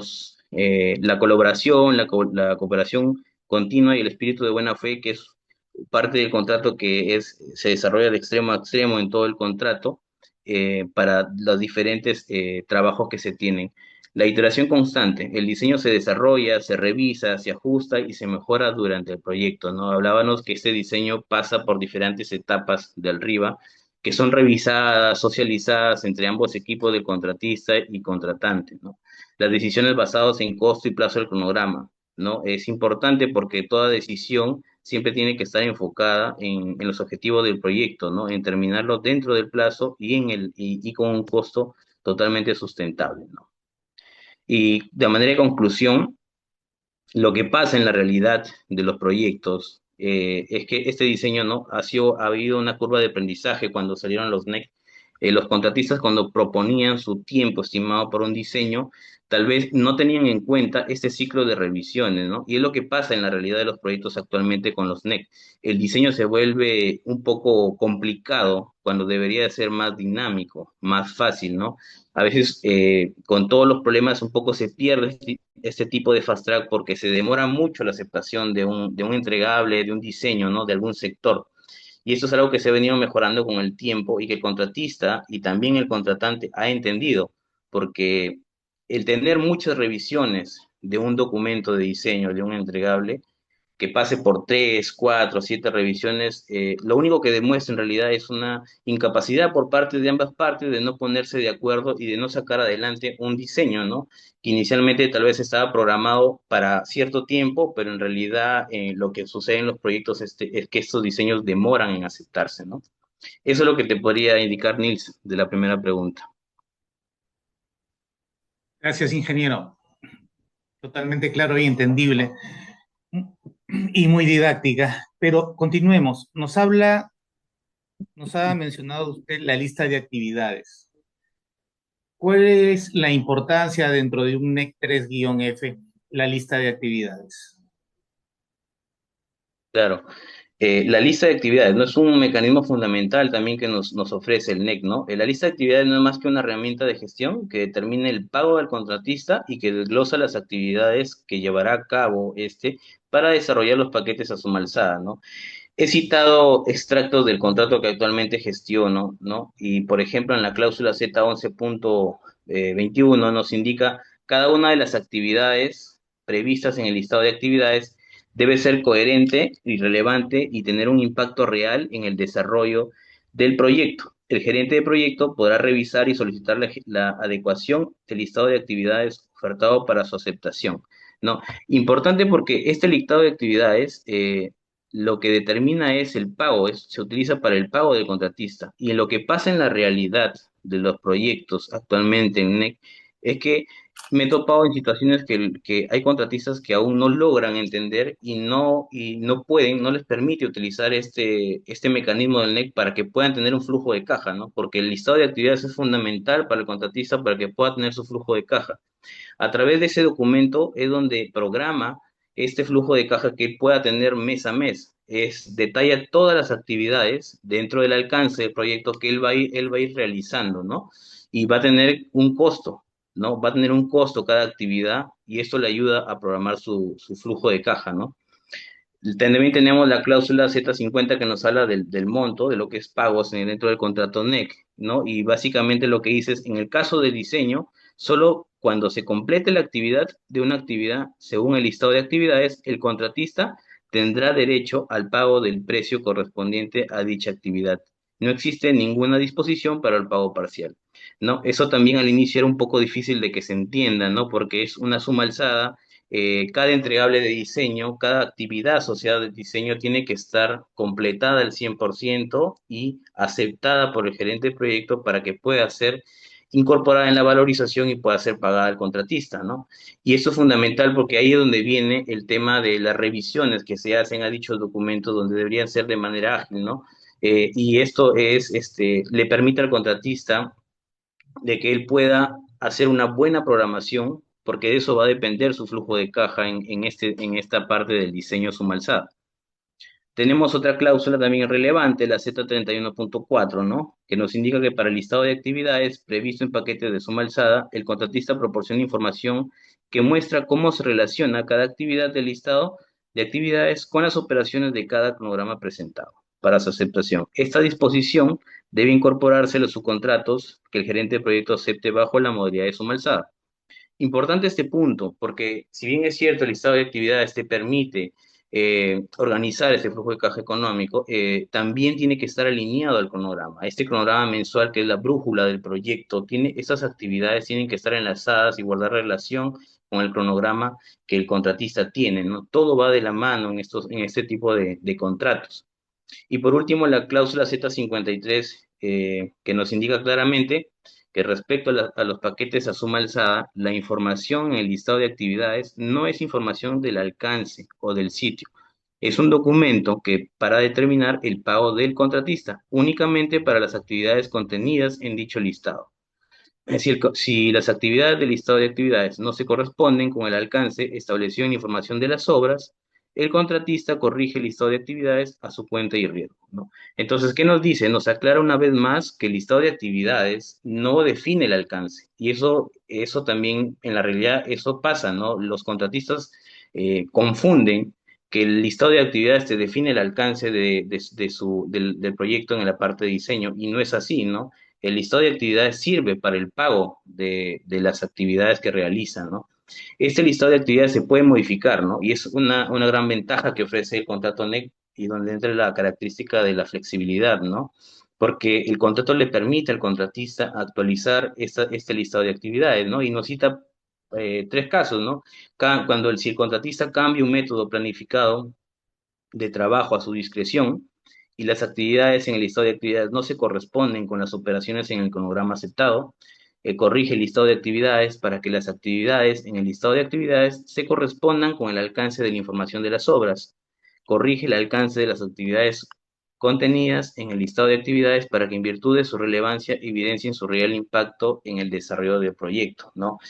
Este contrato NEC, opción F, le permite al contratista actualizar en esos tres casos, ¿no? Y no es más que lo que dice es que el proyecto, como es dinámico y el contratista tiene una estrategia preliminar, y debido a diferentes factores, ya sea de clima, ya sea de la propia entidad, ¿no? Puede cambiar, ¿no? Entonces su estrategia cambia, evoluciona, y él tiene que también cambiar, modificar su listado de actividades, porque estas actividades tienen que guardar relación con el cronograma que mensualmente presenta al contratante, ¿no?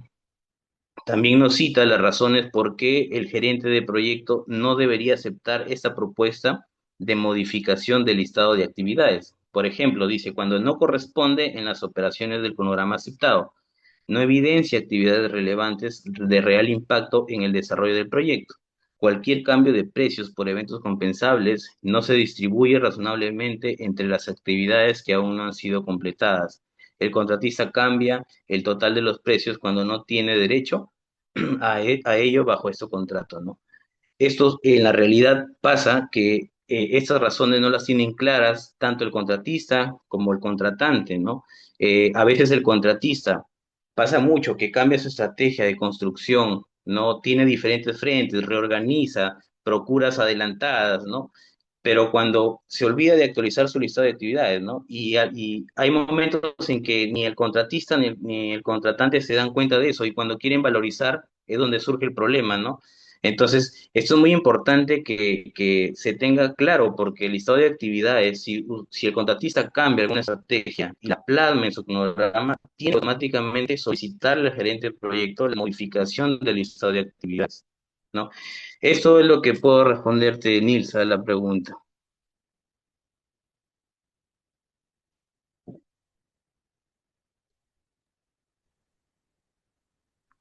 Gracias, ingeniero. Una última pregunta. ¿Qué retos, qué dificultades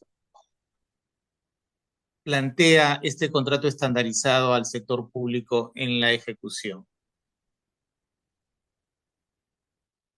Bien, seguramente son muchos desafíos que se enfrentan, ¿no? Día a día, pero básicamente he querido citar 6 puntos que son fundamentales, ¿no? La debilidad del rol de gerente de proyecto, ¿no? Como ya es conocido, el sector público sigue siendo muy burocrático, muy administrativo, ¿no? Y la figura que ofrece el contrato NEC al gerente de proyecto le da la potestad de poder aceptar eventos compensables, emitir instrucciones, aceptar entregables de diseño, y tiene funciones muy fuertes, ¿no? Dentro del contrato NEC, pero que lamentablemente dentro de esta expectativa del sector público se debilita porque si bien es cierto en la jerarquía administrativa, el gerente de proyecto dentro del sector público obedece a superiores, tiene áreas que lo fiscalizan, ¿no? Y que tal vez le quitan un poco ese poder de decisión de poder aceptar un evento compensable, emitir una instrucción cuando se debería emitir, y estas demoras en las tomas de decisiones puede generar impactos en el proyecto, ¿no? Y eso es lo que se lidia diariamente dentro de estos contratos NEC, ¿no? Lo otro es la curva de aprendizaje de las áreas involucradas en el NEC, ¿no? Claro, el NEC lleva 6, 7 años en el Perú, pero como repito, la jerarquía que se mantiene dentro del sector público, las áreas que están por encima de un gerente de proyecto, tal vez aún no están muy concientizados de este contrato NEC y cómo funciona, sobre todo en la realidad, ¿no? Porque una falta de decisión es crucial en un contrato NEC.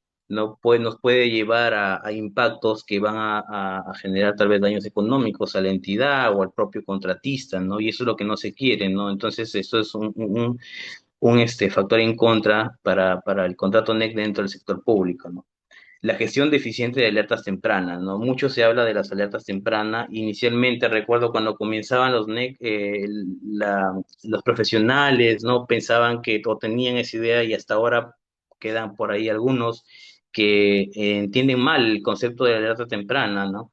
Piensan que busca culpables, ¿no? Cuando en realidad es todo lo contrario. La gestión de alertas tempranas nos permite y nos ayuda muchísimo a poder mitigar riesgos que se presenten, ¿no? En el proyecto, ¿no? Y no es más que alertar tempranamente a cualquiera de las partes, sea contratista, sea contratante, decirle, gerente de proyecto, he identificado este riesgo, te pongo de aviso, pero también te traigo la solución, también te traigo estas propuestas de mitigación. Sentámonos a discutirlas y entre ambas partes se conversan, ¿no? Existe una reunión de reducción de riesgos, donde justamente ya sea ambas partes exponen el riesgo identificado y se exponen también las medidas de mitigación y discuten.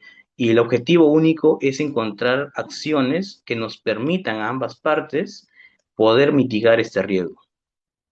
Luego tenemos la gestión presupuestal rígida, ¿no? También es un punto importante dentro del sector público en los contratos NEC, porque justamente últimamente se ha escuchado, ¿no? El año pasado la Autoridad Nacional de Infraestructura tuvo un definicionamiento que obviamente impactó en los proyectos, ¿no? Hoy en día tenemos proyectos ralentizados, algunos paralizados, ¿no? Y esto es un punto que el contrato NEC no te lo dice, ¿no? No lo unen dentro de la realidad del Perú y es un poco lo que se vive en este contrato NEC. Tal vez la expectativa en otros países es distinta, ¿no? Pero el punto presupuestal aquí en el país es fundamental y genera retos para ambas partes, tanto contratista como contratante, para poder encontrar soluciones de que el proyecto no pare y continúe, ¿no? Otro punto importante también es la alta rotación de personal, ¿no? Que se da en el sector público. Ya es conocido también este tema, ¿no? Y esto repercute mucho porque tienes algunos documentos que son revisados por una persona A y posteriormente ya no se encuentra laborando y pasa a una persona B y esta persona tiene otros criterios de ver dicho entregable y te hace más comentarios, ¿no? Y eso obviamente dificulta mucho esta agilidad que en realidad debería existir en el contrato NEC, ¿no? Todo documento es perfectible, no lo sabemos, pero este cambio de personal hace que muchas veces estas revisiones que deberían ser ágiles, pues no lo son, ¿no? Y la interferencia de órganos de control, como tenemos que es la Contraloría ya conocido, a veces estos profesionales tal vez tienen criterios distintos que no se alinean al espíritu del contrato NEC, ¿no? Porque vienen siempre de la ley de contrataciones que es un poco más rígida, ¿no? Pero en esos contratos lo que se trata siempre es de que se busque el value for money para el contratante y para el proyecto y obliga a ambas partes, contratista y contratante, a buscar distintas soluciones bajo las cláusulas del contrato NEC, ¿no? Eso es lo que podría responder, Nils.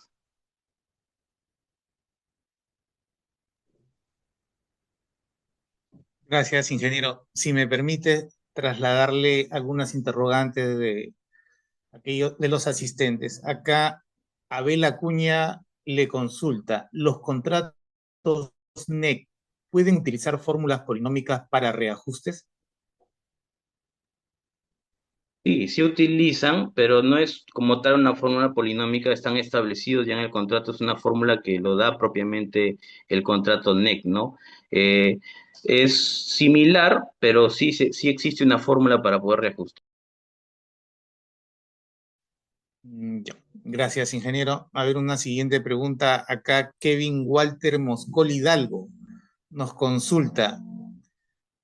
¿Existen casos de desnaturalización de los contratos NEC? Entiendo. ¿Cómo se soluciona cuando un contrato NEC ha sido desnaturalizado? Por favor, ingeniero.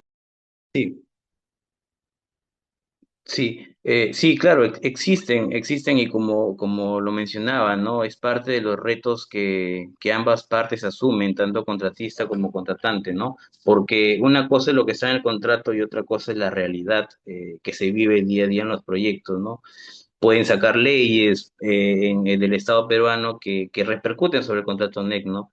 Y el primer paso siempre es socializar, conversar en una mesa colaborativa de encontrar la mejor solución entre los profesionales de ambas partes, ¿no? Y si esto no se ponen de acuerdo, obviamente escalan a un DAP, ¿no? Escalan un DAP o tal vez a una sumisión informal para que un tercero pueda opinar, pueda orientar a ambas partes a poder encontrar una solución, ¿no? Pero efectivamente, si es que no llegase a encontrarse una solución, pues sí se transforma en un evento compensable que, de ser resultado, pues puede repercutir sobre el cliente, en este caso son las entidades públicas o sobre el contratista.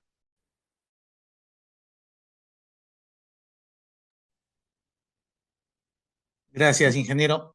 Una siguiente pregunta. Parece que su ponencia ha causado mucha expectativa y hay preguntas, interrogantes muy puntuales respecto al NEC 3 opción F. Carlos Daga nos pregunta, para una sumisión de ampliación de plazo, ¿qué metodología forense retrospectiva puede aplicarse en lugar del TIA, considerando que este es de naturaleza prospectiva y no retrospectiva? Ingeniero, por favor, si nos pudiese dar respuesta.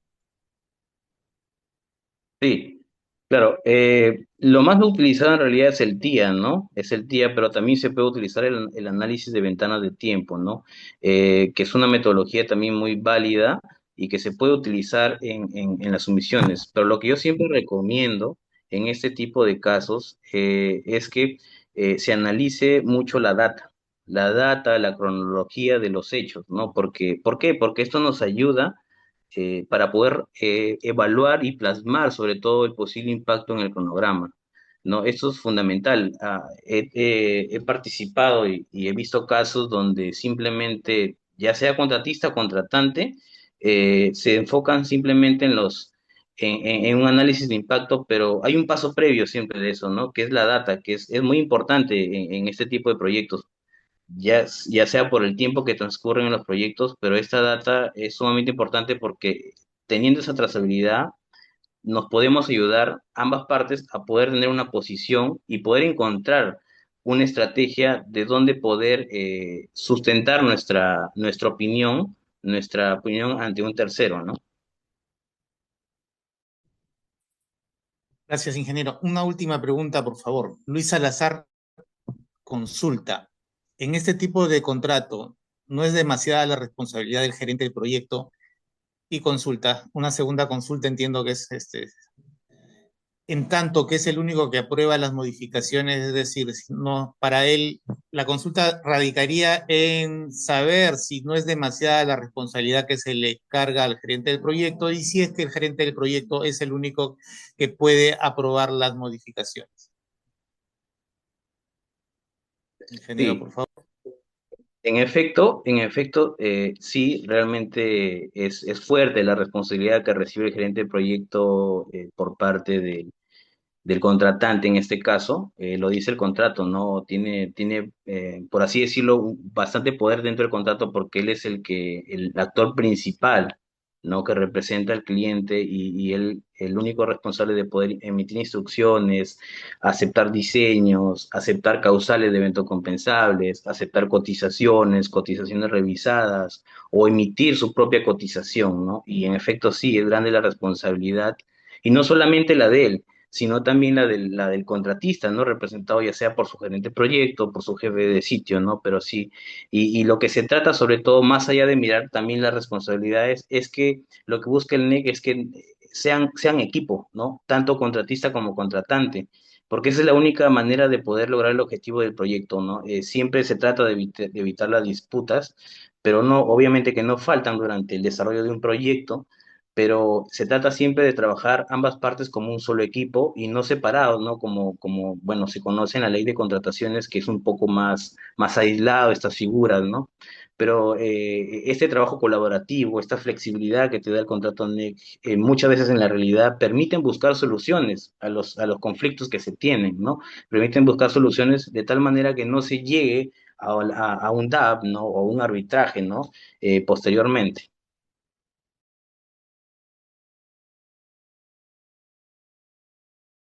Gracias, ingeniero. Su exposición ha sido, al igual que los otros dos expositores, muy didáctica, muy puntual y muy entendida en el tema del NEC 3-F. No sin antes agradecer de manera puntual y de manera personal al Centro de Arbitraje y Resolución de Conflictos Ancagua y de igual manera a todos los asistentes, en especial a aquellos que han participado con preguntas muy puntuales e incisivas.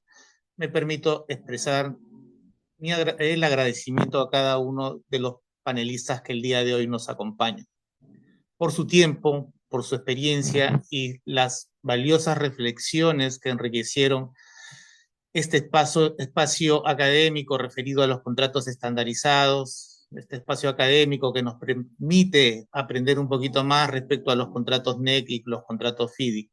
Gracias por compartir sus conocimientos, por inspirarnos con sus perspectivas y por contribuir al éxito profesional, académico de cada uno de nosotros. Gracias. Sin más que decir,